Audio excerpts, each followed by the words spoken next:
So today we're going to work on the abstract. There's been a lot of questions about what is an abstract. It's a really important part of your project.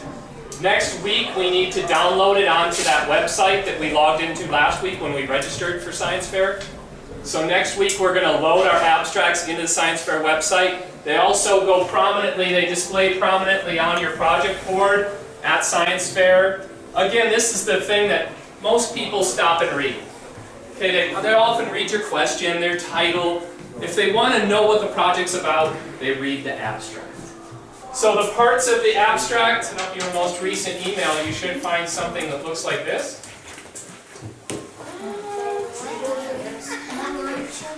Dude, Danny, what's your Everybody have that up?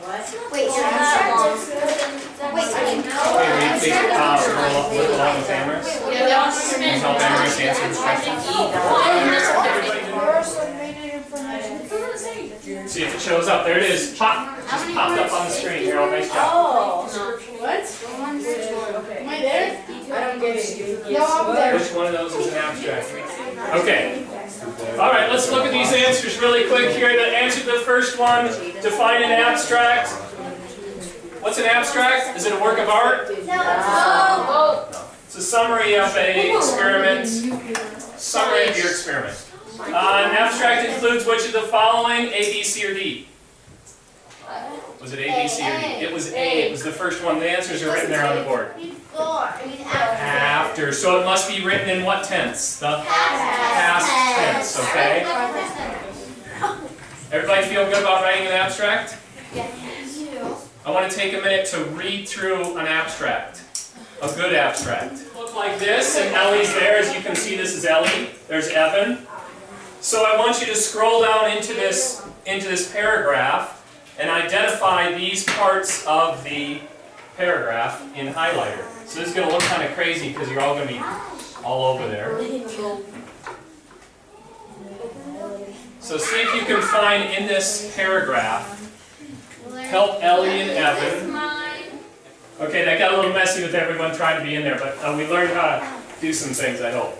So I'm going to read it through. The purpose of this experiment was to determine how air temperature affects soil frost depth.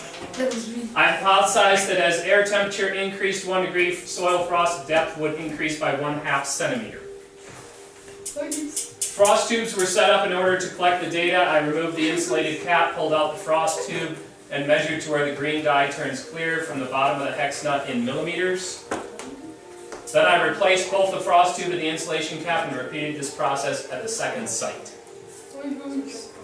After collecting data every day for 2 weeks and then weekly for an additional 10 weeks, I rejected my hypothesis. I found that while there was a correlation between the air temperature and the frost depth, it was not at the 1 degree to 1 centimeter ratio that I predicted. I believe this could have been caused by different soil compositions in each site. This information is significant because measuring frost depth can help accurately predict how much flooding will occur when spring melt occurs because water cannot infiltrate frozen soils. So, was everything in there? Yeah. So we found the purpose, the original hypothesis, brief description of procedure, description of data, conclusions, significance. You see how to tie all that in there?